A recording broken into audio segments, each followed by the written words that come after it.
All right, cool. We're good to roll. All right. Thank you everyone for whoever's back and whoever's watching out there in YouTube land. I'm here with my buddy John Torrijos. Am I saying that right? Yes, sir. John Torrijos. We're going to talk about some of the current events of the market. The big one that is pretty much everywhere, it's hard to get away from, is that 50-year proposed mortgage. What we're going to go into is this actually going to, is this something that could help? Is this something that makes sense? Is it something that's going to completely redesign or redefine the way people buy and sell homes?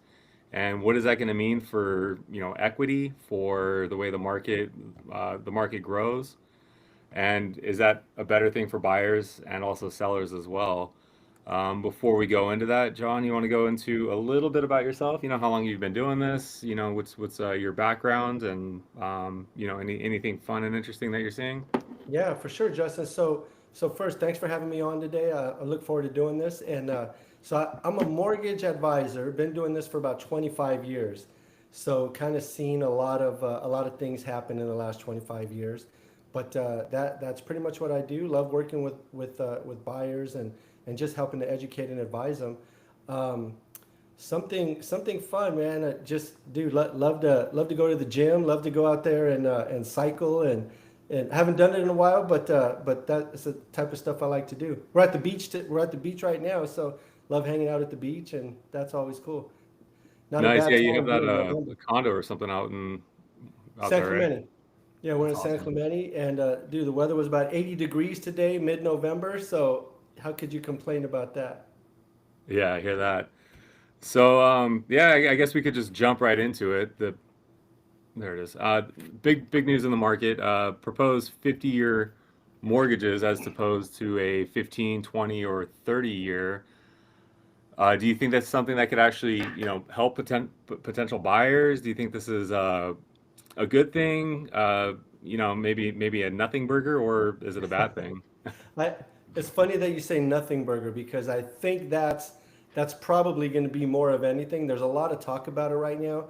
Just because Trump threw it out there and said we should do this, it doesn't mean it's going to happen. But if it does, it really doesn't seem like it's the greatest idea.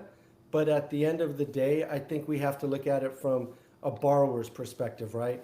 Once you sit down with a buyer and you show them the numbers of what it really means for them, they can make an educated decision on if it's going to make sense for them or not. But ultimately, if you're asking me, is something I would ever do, just looking at numbers, I would probably never do it. It just seems like it doesn't make a whole lot of sense when you dig into the numbers. Okay. I know that the one of the popular ones, or one that people got excited about a few years ago. I think it was more of a perceived as like an answer to the forbearance, or the people that were late on their mortgages, and getting them tacked onto the end. And every bank handled it, seemed like a little bit differently. Some would tack it onto the end of the loan, some would ask for it all in one lump sum.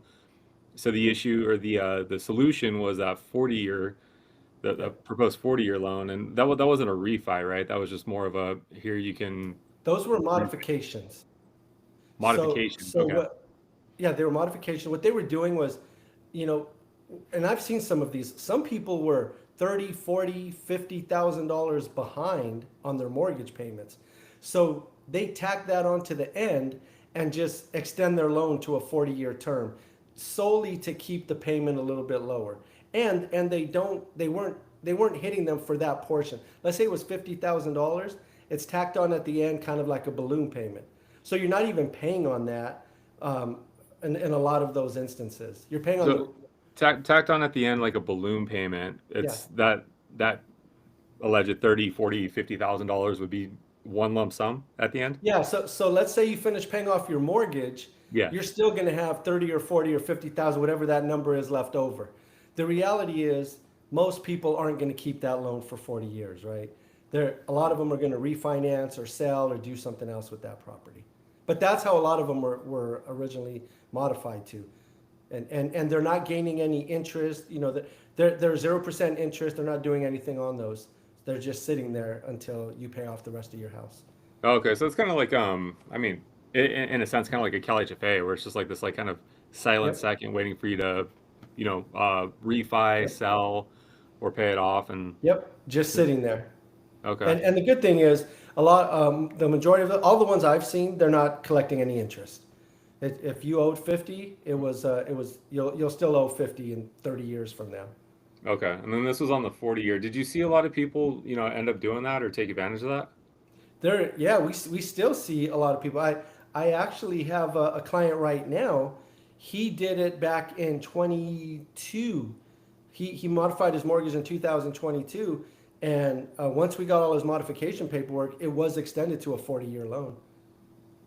Okay. But yeah, a lot Oh, of people did that, especially interesting. during COVID, because if you'll remember during the COVID times, they weren't nobody was marking late, so you could have missed payments as long as it was during that COVID time that they designated. um, Before you modified, it wasn't showing up on your credit as a late payment, and then you modified, you could have went those 2 years without making a payment, and then they added on, and they added later, it never showed up as a late on your credit.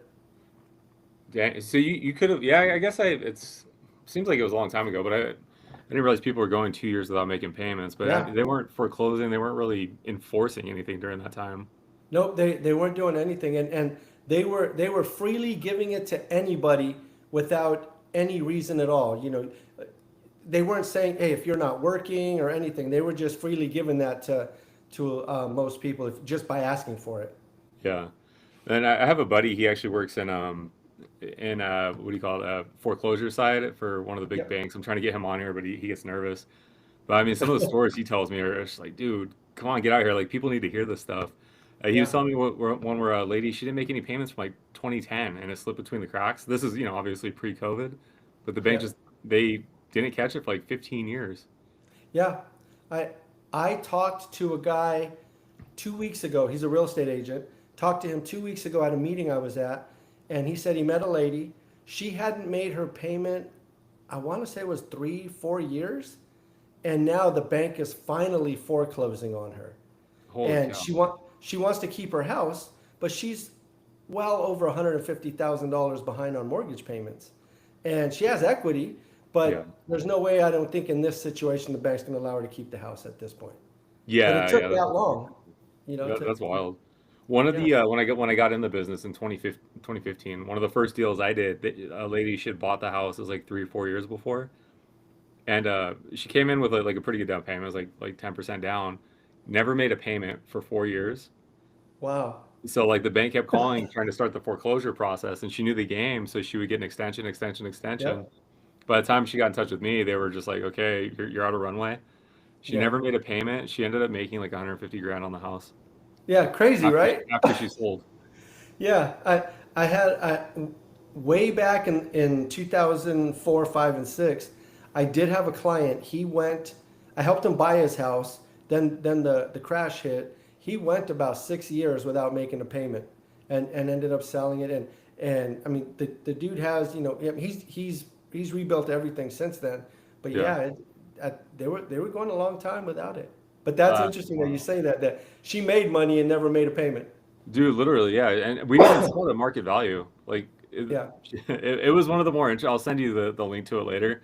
It was yeah. probably the most interesting house I ever sold. We had to do a Wow. cash buyer on it because it was just all the yeah, she completely remodeled the living room, added a second story in there. Of course, none of it permitted.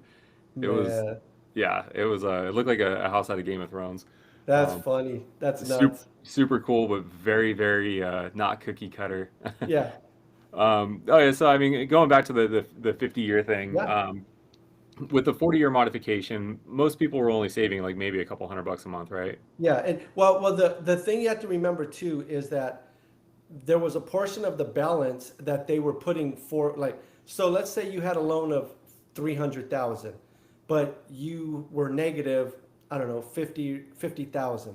So what they were doing is they're putting the 50 on the back. They were lengthening the term and only doing it on the balance. So remember, originally they might have taken out their loan at a certain loan amount, certain rate, but when they modified them, now they're basing it off the principal balance of what you owe. So that also helped to drop the payment a little bit lower.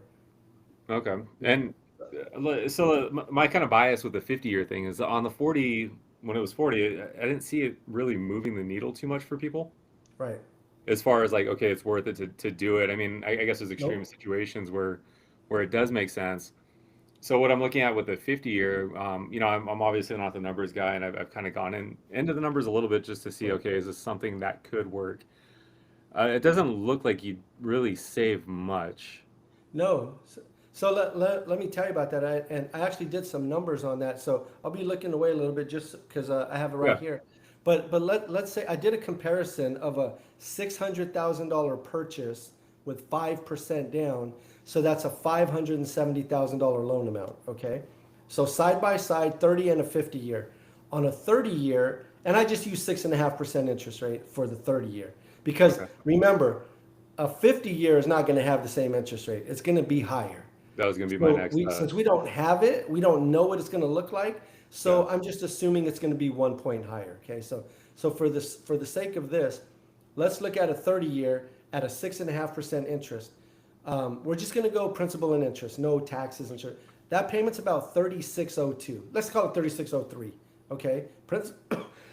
Principal and interest. If you look at a 50 year, that payment's about 3649 with an interest rate of 7.5%. So your rate's going to be higher, obviously. That's about a $43 difference in payment. Now, if we're trying to help affordability, that really isn't helping affordability. That's just Yeah. locking somebody into a longer term and paying much, much more interest on a property. So let me go back to that, make sure I understood it. So the 30 year would be 3603, Yes, and the 50 year was going to be what was that? 3649. What is it that I mean, even over like an extra 20 years, it would still be higher? Totally, yeah. It's going to be higher, and I mean, and that's the thing because we have 40-year loans right now, not just the modified ones you're talking about, but we do have those not through Fannie Mae, regular conventional, but a lot of times we look at those and they don't make a lot of sense, right? Because you're only saving maybe $100-$200 depending on the scenario. But in this scenario, yeah, because you have to understand your interest that you pay on your mortgage is heavily front loaded. So on a 30-year loan, you won't break even on your principal and interest payment until about year 15. Okay, so you have to be in that mortgage. So let's say when you start out on a 30-year loan, let's just say you're paying 80% of your payment is interest, 20% is principal. Now it takes 15 years about for them to get even, right? So then Yeah. after year 15, you'll start seeing now you're paying more principal and less interest. So they're heavily front loaded. So one way to say this is if I did a comparison. If you look at 10 years side by side comparisons, right? Over 10 years, you're going to pay about $345,000 in interest on a 30-year loan, and you're going to pay about $423,000 of interest on a 50-year loan. You're going to pay way more interest in that same 10-year period, right? Yeah. But here's where it gets really ugly. On a 30-year loan, you're going to pay you know what forced appreciation is. That's your payment. Your principal is going down, right? Every single month just by making your payment. Yeah. You're gonna have you will have paid almost 87,000 of your principal balance in 10 years on a 30-year, and only $15,000 on a 50-year. Holy cow. So after 10 years, you would have $71,000 more of built-in equity because of the payment you made on a 30-year versus a 50-year. And you will have paid much, much more money. Yeah. 500, you would have paid, let's see, 432. About 432,000 on, you would have paid about the same, 432 on a 30-year, 438 on a 50-year, but the big difference is how much equity you would have built up by forced appreciation. You would have in 10 years you literally only gained 15,000 of equity by in principal. And that was the thing I figured would not make sense, right? Is like you Right. said, the forced appreciation, but also if you're stretching these out for longer. I mean, the average Yeah. person's in their home like 5 to 7 years. I think the last Right. last time they're depending on the stats you go with, that equity for you to go from starter home to next home, it's not going to Yeah. be as as much. So And, it's you're and going to be forcing this. I mean, it's going to be kind of like golden handcuffs almost, right? Like lower so rates. Like these people are forced into these homes still.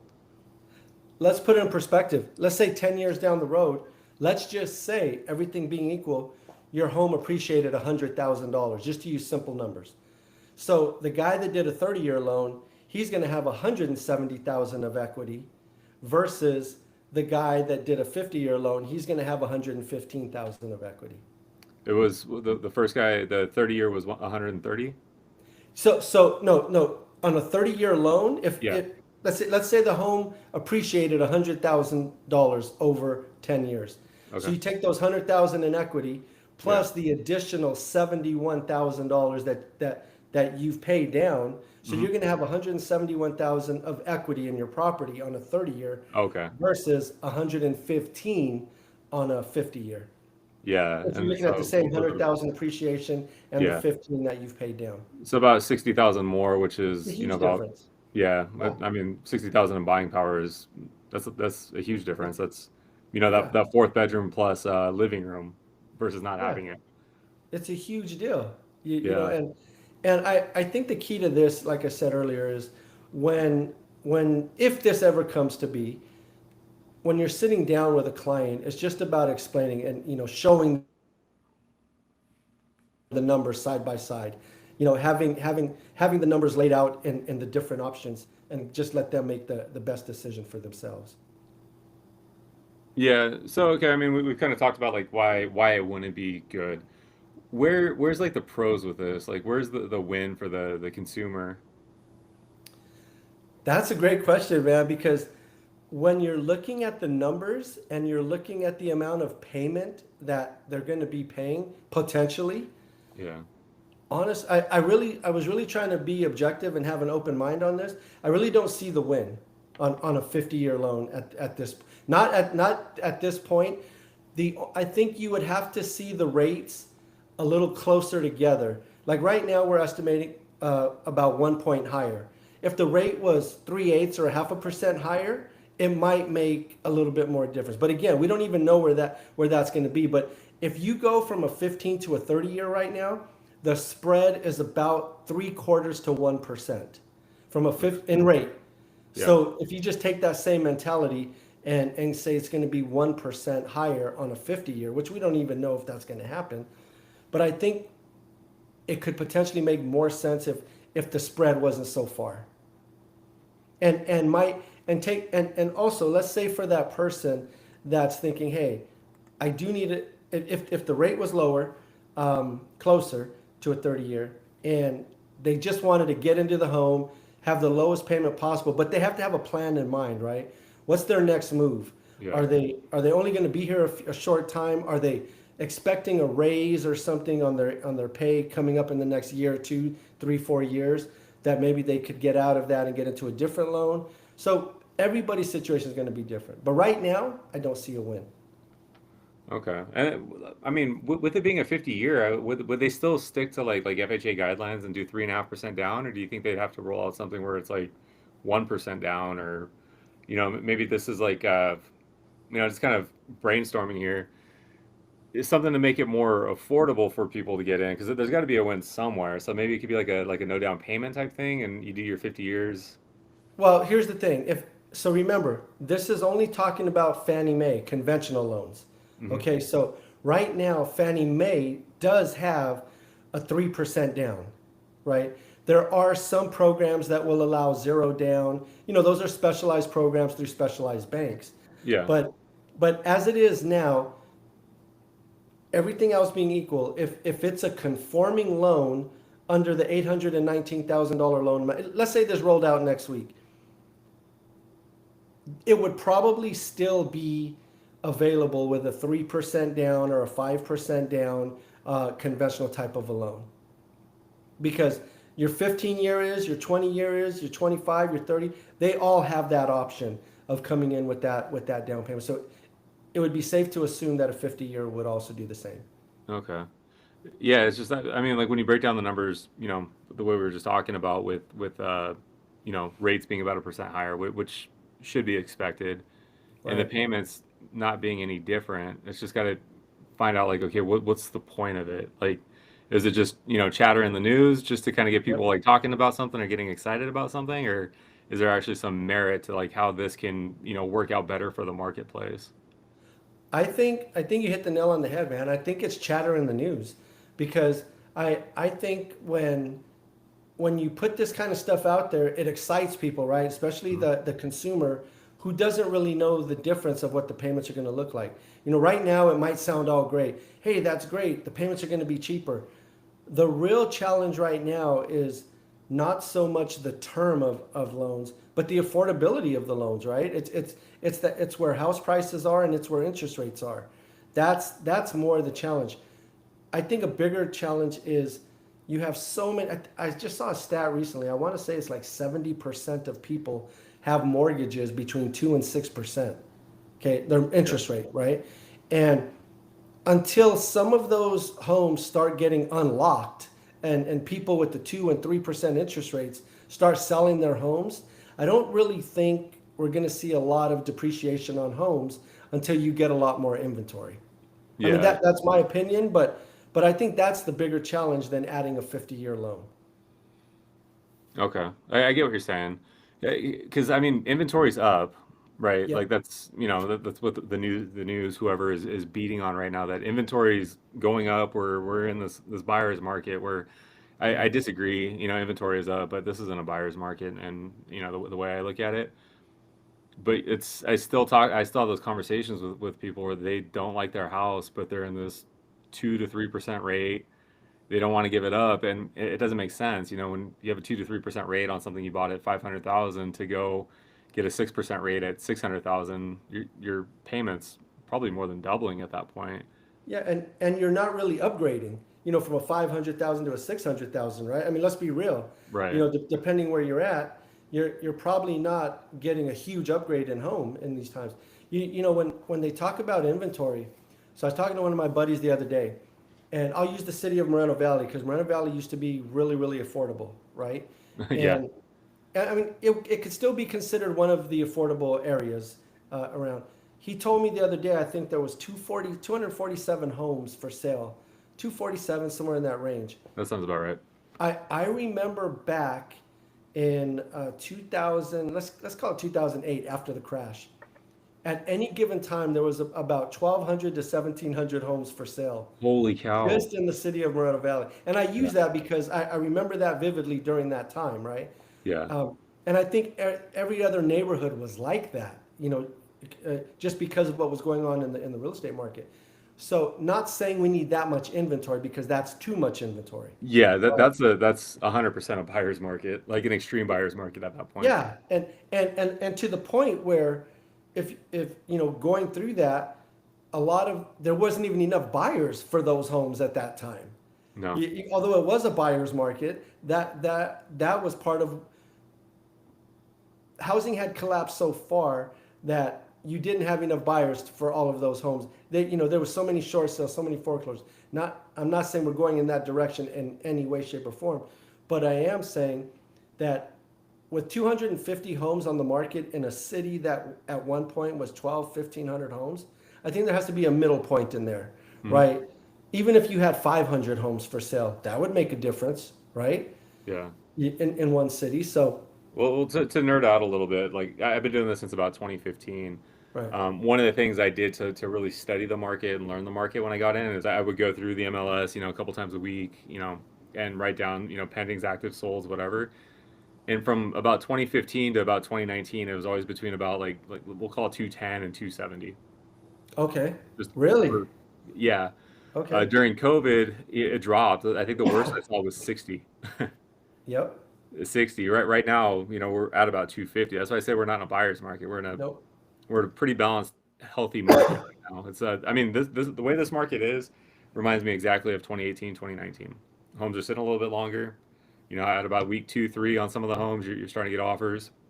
If they're priced right, starter homes, they're going to go a little bit quicker. It's a healthy market. You got more buyers for it. But it is interesting that like 1,200 homes, I couldn't even imagine. Yeah. I mean, because we're not a big city. I'm not sure how many rooftops we have, but We have what, like 200,000 residents here, 220, something like that. something like that. I think like 228 or something. Yeah, I mean, so 1,200 homes. That's, I mean, six times what we have right now. Yeah, it's crazy. I But can't even imagine. But I what, mean, it doesn't surprise me. right, I mean, any street you drove down during that time, there was for sale signs everywhere. everywhere. I, I remember, what is that? There's an area, I think it's called Avalon in the city of Paris. Yeah, right off of Is there Ramona. an area called above May Ranch? Yeah, Villages of Avalon. Okay, so Yeah, I remember going through there during this time. Literally, if you've ever seen the movie The Big Short, it was like that. We were going through these neighborhoods. Houses were just abandoned and empty. Like every street had that. And yeah, I forget, it was probably about 2007, 8, 9, and it was the most eeriest thing to go through neighborhoods and just see all these empty homes all at one given time. yeah, Yeah, yeah. That's It was wild. it was crazy. Yeah, I remember I bought my first house in 2011, and when my wife and I were looking, it was just it was just coming out of that. We went to a ton of homes. They were abandoned and vacant. You don't know for how long. I mean, we looked at so many houses that had, the roof was jacked up, so there was like rain coming in. Yep. There was missing ACs. We went to Yep. one of those. Have you ever seen, those on the stairs? Sometimes they call them open riser stairs. Oh yeah, You, yeah, you could see through them. We looked at yeah. one house where they were gone. Like, they weren't Weren't there. even there. Yeah, I was just like, I imagine somebody got pissed, they lost their house, and just there's a lot of crazy stuff going on. Yeah, People putting concrete down the drains and whatnot because they're pissed they about were losing their doing house. that for sure. It was Yeah, and wild. rightfully so. It's Yeah, it was a wild time. But yeah, yeah, yeah, man. I think I think I'm glad we're not in those times. Like we haven't seen just a regular market in such a while, where everything's just kind of balanced and flowing, right?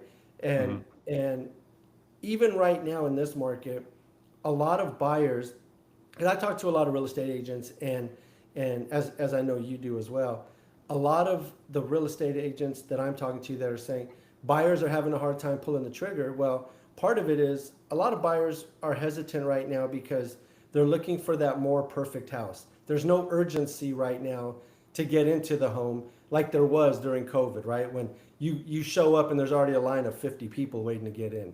Now, absolutely. and you don't blame the buyers, but there has to be that happy medium where a buyer is willing to make some concessions and a seller is also willing to make some concessions. I Yeah, and I've talked about it with a few of other buddies. I think I've discussed it on here too. I think one of the issues we have going right now is a realtor's career isn't very long. Yep. There's very few of us that get in and stick around for, I mean, an economic cycle, but much less 5 years. Right. So I think a lot of people in the business now, they got in during those times, right? Because that's what everybody was doing. So they've never seen a normal market like this where it's, you could kind of go in and, kind of take your time, pick and choose a little bit. Right. It's a lot of people buying during, those years, they were just taking whatever. So I think a lot of realtors right now, and this is just kind of my theory, I think they lack that skill, that negotiation skill or that like advisor skill as far as with their clients, because by the time you get through inspections and appraisals, you're about $1,000 in Right. and Right. time, right? So you get an unfavorable request for repairs, and I don't think they know what they're looking at with it. So it's just, oh, this is several $1,000s worth of damage, but most of the houses out here are 40, 50 years old. Right. You're going to have those deferred maintenance. That's a whole other thing. But I think a lot of agents just don't know how to facilitate through the process, and I think that's why we're seeing so many fallout. I mean, there's other factors too. Yeah. Affordability sucks. Most people can barely qualify for what they're getting. And I think on the other side too, I think a lot of lenders are just trying to jam things through, and I'm not saying you, but Right. Right. Right. just trying to jam things through to kind of get to that paycheck at some point. Hey, there's definitely a lot of people out there right now because the market has changed over the last few years. Yeah, But to touch on what you just said, yeah, you and I did talk about that a couple of weeks ago about that a lot of people, a lot of realtors are newer in the industry and maybe just haven't developed that skill yet. After I talked to you about that, I talked to a couple of my other friends and brought that up. And it's interesting that these guys have been in the business for a long time, right? yeah, 18, 19, 20 years. And they happen to agree with that as well, that there's just, so I think there's a lot of truth to that, that people just, they haven't dealt with it, so they don't know how to deal with it just yet. The only way to learn how to deal with it is to go through it and figure it out and kind of work it that way. Yeah, and it's definitely jarring. Like when I bought my first house, I wasn't in real estate yet. And I remember seeing those repairs come back, and I honestly, I didn't even know what a home inspection was. I just thought it was something I had to do, and I thought it was pass fail. I Right. wasn't really advised, in a proper way. So I saw this, I'm like, oh shit, I got to get down to this house and fix these things. And then, so I didn't tell my realtor that. I didn't know that I had to. So I kind of I got started on fixing things, and I told the realtor like, hey, I'm doing this, this, this. Like, no, no, we need to ask the seller for it. Right. I was just Like, that blown doesn't make away. sense, right? I didn't get it, but it's jarring, and I think that's what it is. Though. I think just a lot of them they don't know how to handle it, Right. or they don't know to communicate it. Because for us it's a transaction, right? So it's paperwork, it's talking to people. For a lot of these buyers, sellers, whatever, it's they're being held hostage. you know, they're Right. they're worried about, okay, like, is this house going to fall down? Because we've all heard those horror stories. So not having the proper counsel Right. or proper advice, you're going to start to spin out of control after a while. But let's take that one step further, right? And as a buyer or a seller, it's very emotional, right? Hmm. But as a realtor, I think part of the realtor's job is you can't get so emotional that it sways certain people. Because I've seen realtors and I've talked to them in my interactions on different sides. Well, Yeah. my seller's not going to do this, or my buyer's not going to do this. When I'm a believer, provide the information, give them both sides, the pros and the cons, and let the buyer or the seller make their own decisions rather than just, I mean, we want to advise, right? Hey, Yeah. if there's something that's jacked up, you want to give them that information, but you don't want to sway it to the point where you say, if it was me, I would never do that because I might do something you would never do, right? Yeah. So it's that fine line of balancing how to advise someone versus totally impart your opinions on that. I mean, I'm not saying we shouldn't give our opinion because we have to. We're paid to do that, Yeah. but not to the point where it's detrimental to everything. But you still got to give all the information. I think a good advisor can overcome that. Yeah, and some of the best advice I got when I got in the business was a guy told me, your your job is to be the unemotional professional, right? You're attached to the process, not the outcome. Yep. So it's Right. taking that in consideration. You get something crazy like a home inspection that comes back, and we need to kind of decode that for the buyers, because they're Yes. thinking like, oh, it's a cracked floor tile, that's 10 grand. It's the roof's original on a 1990 house. Like, Yeah. how long is that going to last? Yeah. So we have to decode that for them. Yeah, sometimes it does make total sense to just walk away from a property. Yep. I've had sellers that just say, you're buying the house as is, it's not my problem. Okay, Yep. in that case, it might be better for the buyer to walk, depending on what popped up on it. But a lot of times I see, it's like, a water heater might be going out, or there's some like water staining that the seller can't explain. Like, that's pretty easy stuff to overcome or figure out or see if it Right. actually is an issue. When that stuff starts blowing up deals, it's just kind of like, as an agent, you're not really doing your client a service by letting them, waste their time and waste money on, inspections, appraisals, just to walk away over something, like, I don't want to throw a dollar amount on it, but if it's a certain, like, less than 1 or 2% of the actual purchase price, Yeah. it's it, it's not really worth it. You're just kind of wasting time and burning through your expectations. But that's where being a good advisor comes into play, right? If and when if you're the seller's agent and you're talking to the seller, that's where you're not saying, yeah, we should or shouldn't do this. You're advising like, hey, you know, the water heaters may cost 2 grand and it is going out. Would you wanna move into a house and be there for 2 weeks and the water heater goes out? That Yeah. answer is going to be no. Nobody would want that, right? So it's about advising and helping them see the big picture. Like, hey, this is our buyer. We didn't have any other offers. How much is your and if your mortgage payment is 3 grand, just think about it. If you go another 1 month, that's $3,000 in payment. That's another $500 to $1,000 in utility bills. That's, your another 1 or 2 month holding cost could be 8 to 10 grand. Yeah. Do we want to risk that over a couple of grand? Yeah, and that's best case scenario too, because just because you fall out of escrow today doesn't mean you get another offer tomorrow, and then Right, you're off, you're closing in 30 days. right. It's the other one too I see come back that kind of screws a lot of agents up too is termite reports. You know, Yep. for your seller, I mean, you have to disclose that on the next one. Whether you get a second opinion or not, you're disclosing both of those now. Right, right. It's I've had a lot of lenders come call me and say, hey, just say weird stuff, like, oh, well, they have to, do this, and it's like, you guys don't really know what you're doing. How are you in a position to advise your client? It's Right, right. like I've had lenders like blow up deals over a termite report. It's just like, yeah, we're gonna fix it, but like, why is this an issue now? Like that, Yeah. like it's gonna get taken care of. Yeah, it doesn't make sense. I think everybody from the listing agent, the buyer's agent, the lender, everybody has to work together because at the end of the day, we all have the same goal. For the seller to sell their home and for the buyer to buy their home and Mhm. for everybody to kind of meet in the middle and have a good transaction.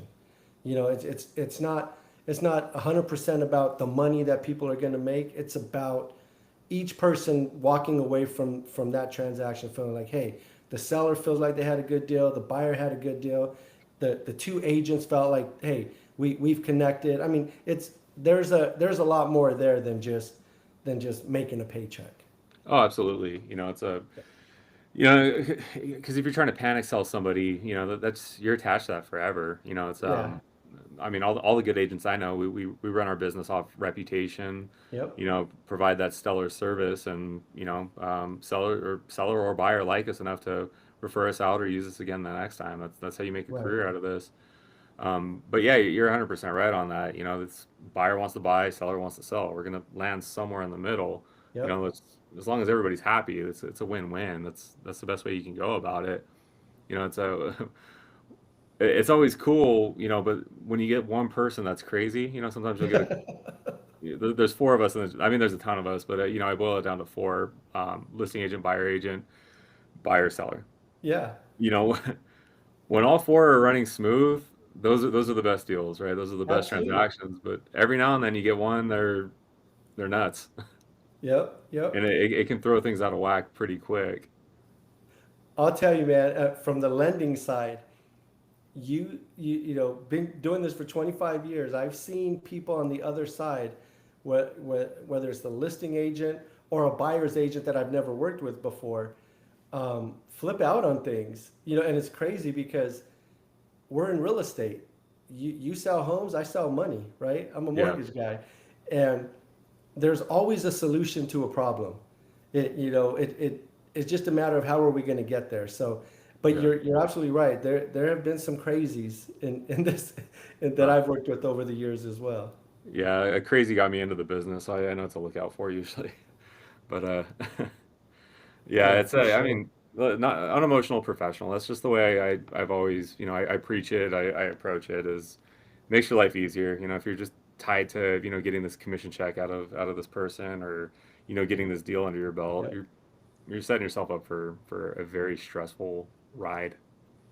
And that is such great advice. Whoever gave you that advice is because I heard that many years ago too, that when you take the emotions out of it, you become a better negotiator. You become a better advisor. All of Mhm. the above, because you're not being clouded by something the buyer's agent told you or the listing agent told you or whoever or the lender told you. You're making decisions based on what's really in front of you. Yeah. And that's really how it should be. Yeah, and the way I look at it, like the real estate contract, it's I mean, it's set in stone. Just Yeah, if you follow the contract, you're fine. yeah, It's when you start trying to make addendums or additions to it, or take things out of context, or go under and around. That's when it gets stressful and scary. yeah, yeah, absolutely, man. Yeah. Dude, I wanted to touch on one other thing on those 50-year loans. I don't know if we talked about it. I was just thinking about it. Um, I'll give you a couple of interesting stats if you're cool with that. Yeah, of course. Yeah, So, that's what we're here for, man. so let's. I'm going to give you three stats on a 15, a 30, and a 50 year. Right? I did my numbers. Okay. Now, obviously, a 15-year loan, the payment's going to be much higher because the time is shortened. But on a 15-year loan, the principal and interest is about 47.33, right? But over 15 years, your total interest is going to be $282,000. Okay, so that number 282. On a 30-year loan, your principal and interest, like we talked about, is 3603. You're going to pay about 727,000 in interest. Okay, Okay. still a Okay. significant amount. Yeah. You know, you're buying a home for 600. By the time you're done, you're paying almost 1.3 million for that home. Okay. Whew. Yeah. Now, on a 50-year, this is another reason why it may not make total sense. Your payment's $36.49, which we said is only about $43 more, $46 more. I'm sorry, than the other one, than the 30-year.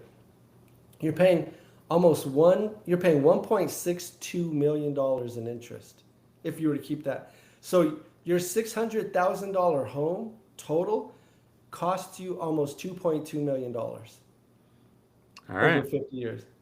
Yeah. So when you put those numbers in perspective and you show it to a client, I'm not swaying the client either way.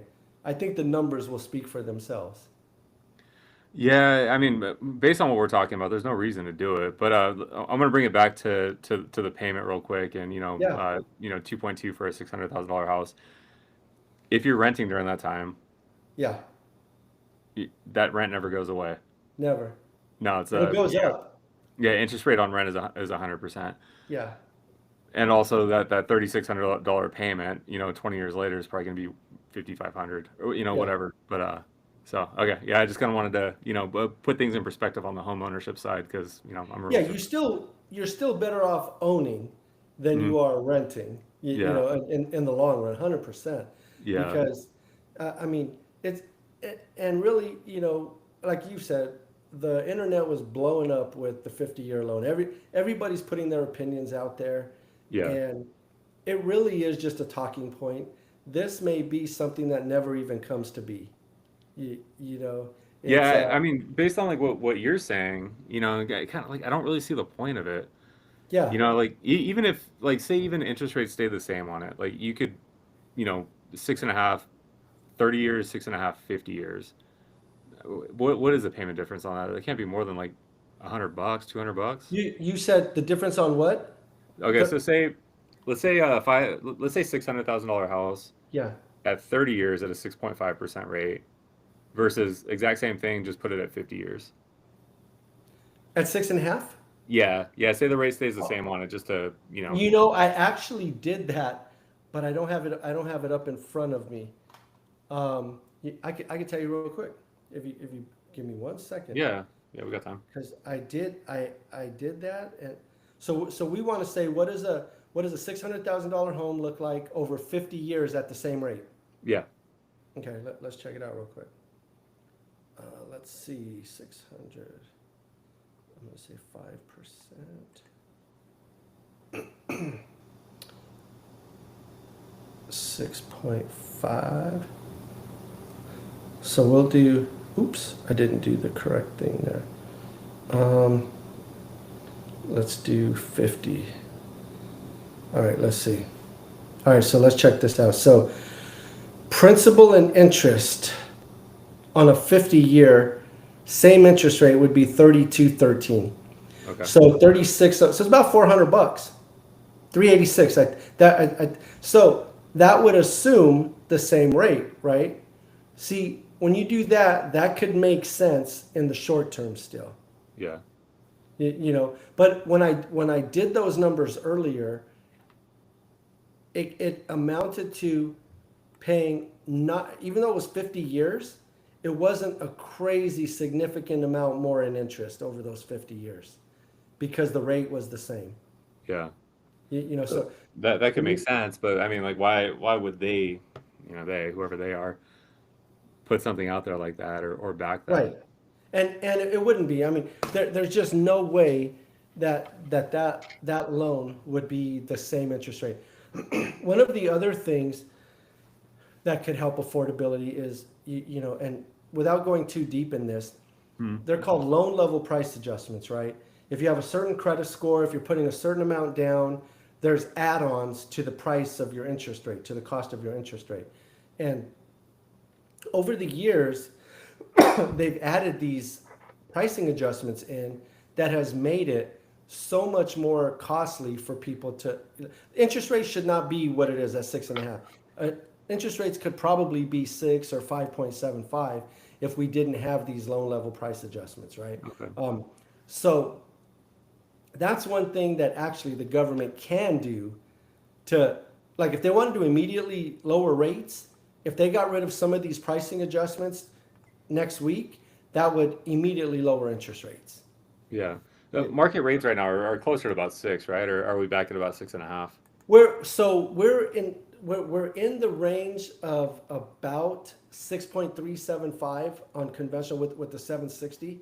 We went up in rates last week a little bit after the Feds actually lowered the short term rate. Our rates went up. We were trending down to about 6.25. We were Okay. about 6.125, 6.25. But we're probably about the 6.375 right now. So they're still low. They did go up when was it today? I think Wednesday or Thursday. We were seeing rates probably about 6.6, 6.7. Oof. Yeah, but Yeah. so they're trending back down again. But when they go up fast. When they come down, it takes a little bit of time. Yeah. But we're still in the low sixes for a 740, 760 credit score Okay. on these.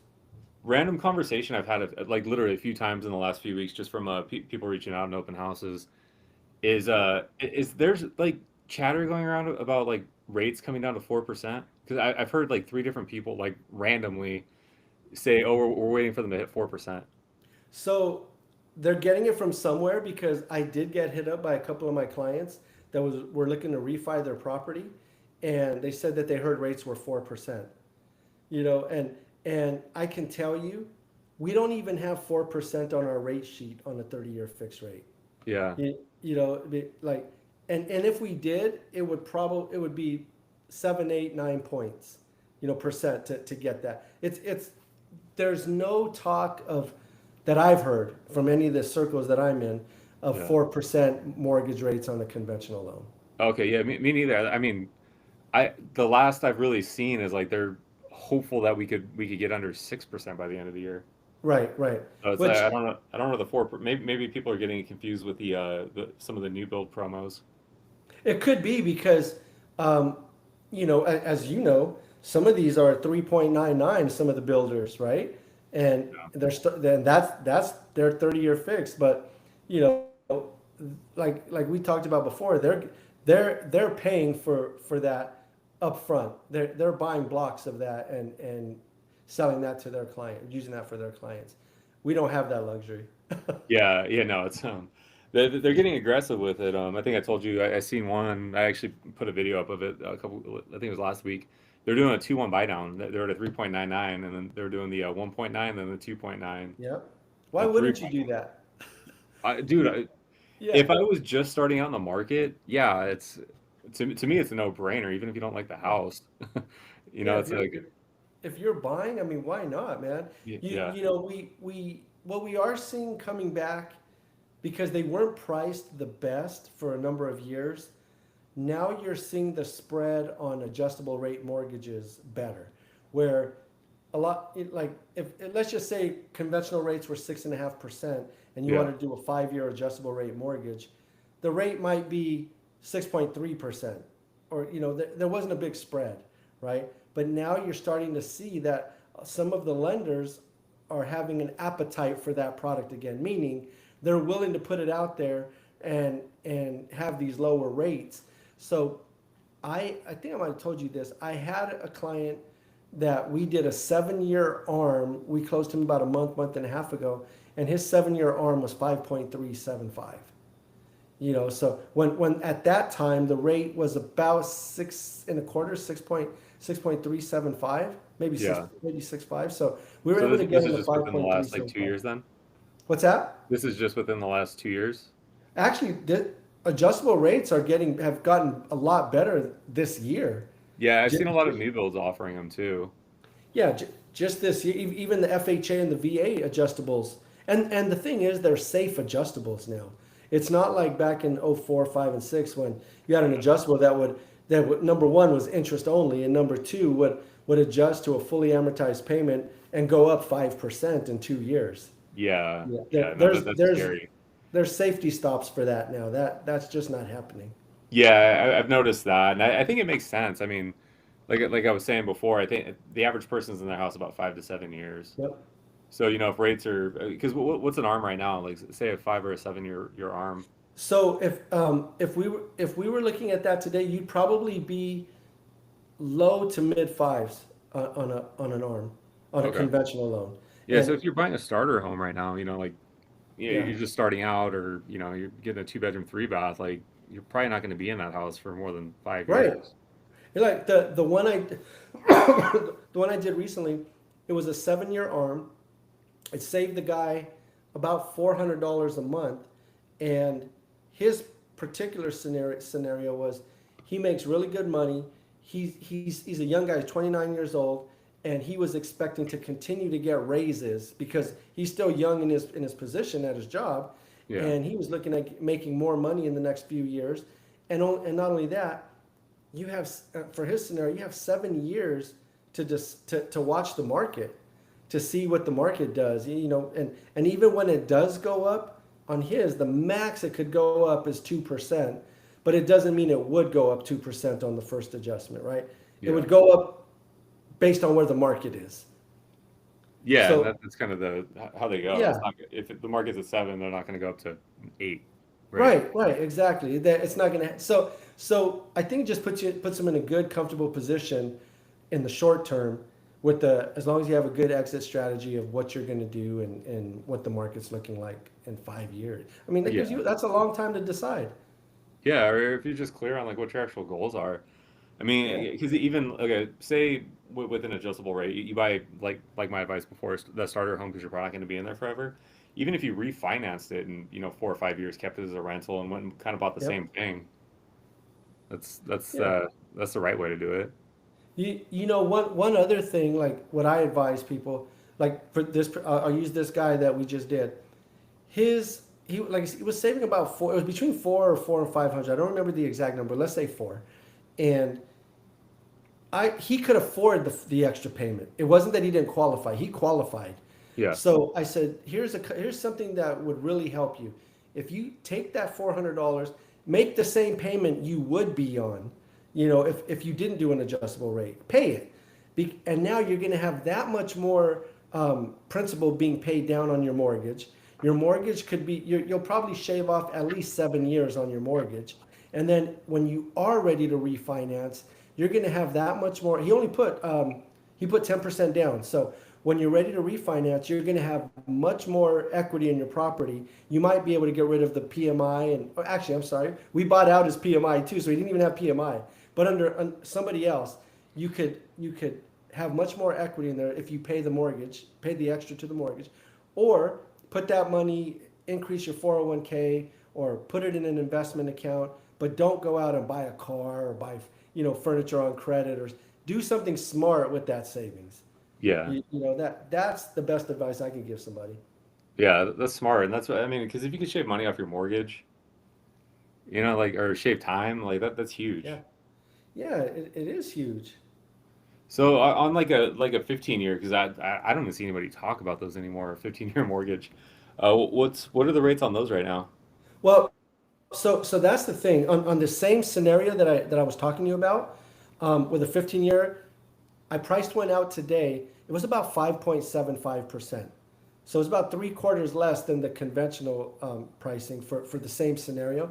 But the difference is, man, it's about a 13, I'm sorry, about an 11, about $1,130 more a month payment. Oof.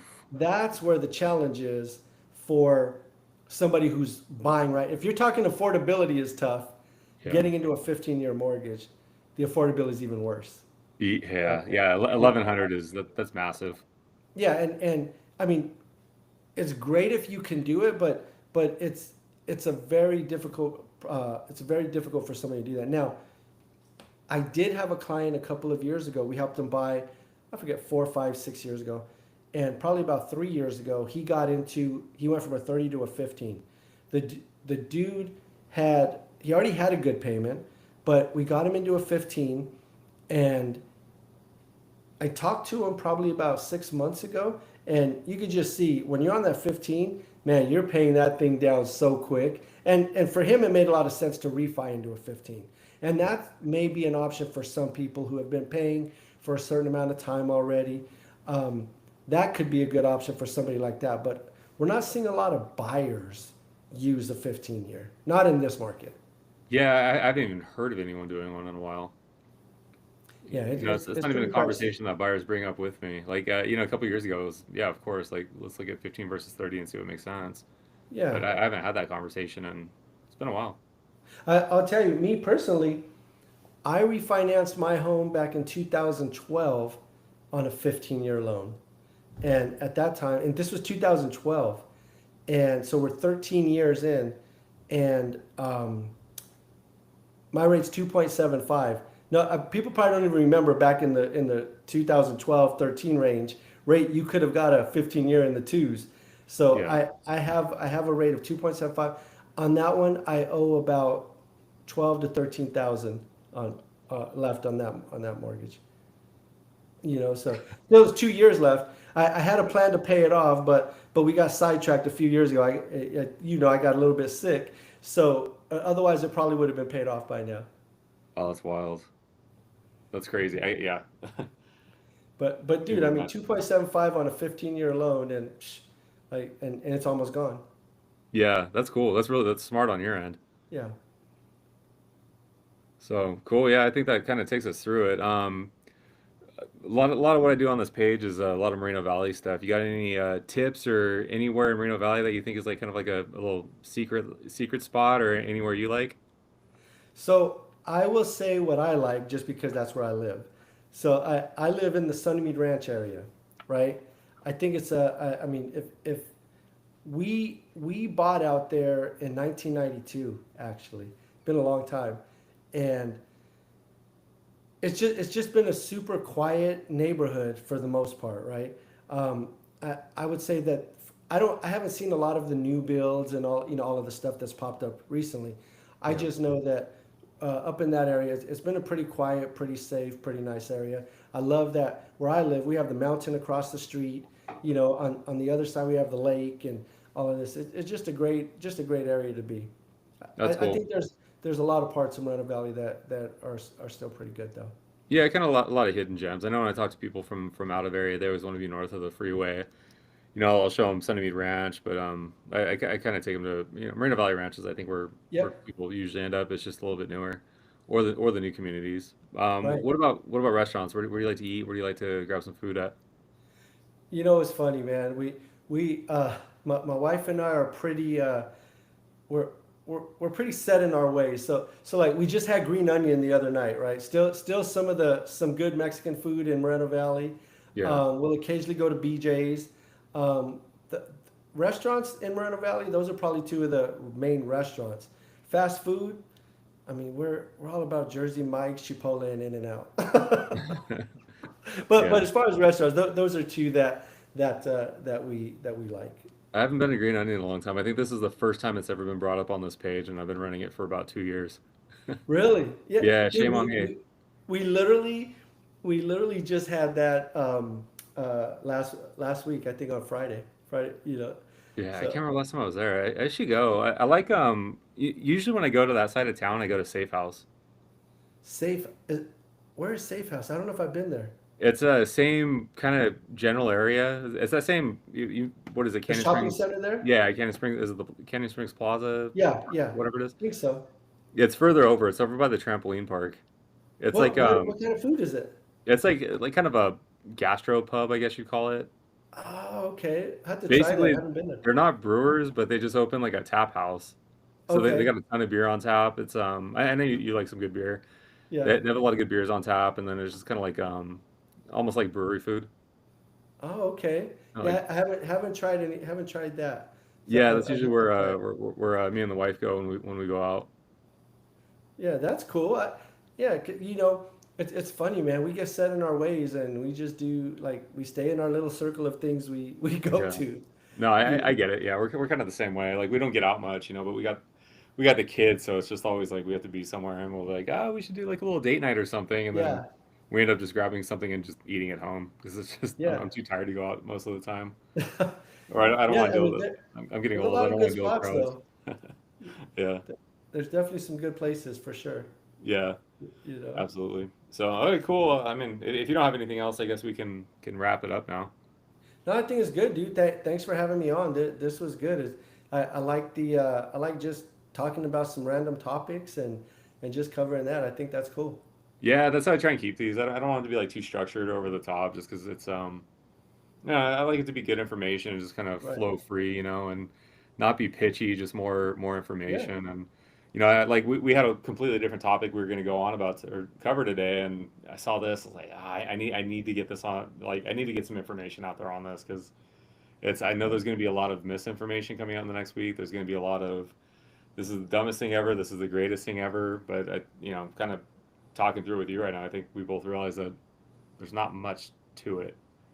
You Right. know. And yeah, and hopefully it was helpful, because being a numbers guy, numbers don't lie, right? And it's not for me to tell you don't do it, but like I said, I think you'll make a decision when you see numbers that yeah, it doesn't make sense. Yeah, yeah, adding 20 years, and that has to be a pretty significant number for you to say, "Hey, I'm going to pay on this." I'm 30 years old. Well, I'm not, but buying a Yeah, house yeah, at 30 years old, do I want to pay on this one till I'm 50 or it's yeah, 80? Sorry, geez, it's yeah. Can you imagine? I mean, the reality is most people aren't going to stay in a home that long, but mm, you have to look at where are you going to be in 10 how much equity will you have forced into it in 10 years, yeah, or 5 years or 7 years. So I think when you show that, it just makes total sense to yeah. let people make I their own mean, decision. if they could find a way to make it a win, like to actually get into a home and into the market, and like yeah, you're going to appreciate slower, but you have your foot in the door. That makes Yeah, sense. But if you're going to be paying the same or more for something that is going to make more sense, it's there's- yeah, it's just why. the way we're all speculating on it with our hypothetical numbers and interest rates, it does Yeah. not make sense. But as you brought up, if the rate was closer, it could make sense, right? four Mhm. hundred dollars a month is a big difference. If somebody would be willing to go 400, say $400 a month versus a 30 year, if and with the intent of I'm not going to be here forever. Yeah, Yeah, and when you're starting out, $400 is a lot. it That's is. that's a car payment, that's a car Yeah. repair, that's a doctor's visit for the kids, it's Yep. money for a wedding for it. It goes a long way, but It's a big that's deal. if if. Yeah. No, But all totally, right, cool. Well, totally I'll agree. wrap it up, man. I appreciate you jumping on. This was fun. I've wanted to get you on something like this for a while because Yeah. I know we always have fun chatting when we run into each other. Yeah. But I'll throw your contact information in the bio or the description. If anybody wants to reach out to John, super knowledgeable guy. He's no pressure. I don't work with pressury people. Nope. So just any scenario you want to run by him. We had him for an hour today. He obviously enjoys talking about this stuff. Hit him up. Anything I can do for you, any questions I can answer, clarify, all my contact information is below. Again, thank you guys for watching. We'll catch you next time. Yeah. Thanks, man. Appreciate it. Cool. All right, man. I'll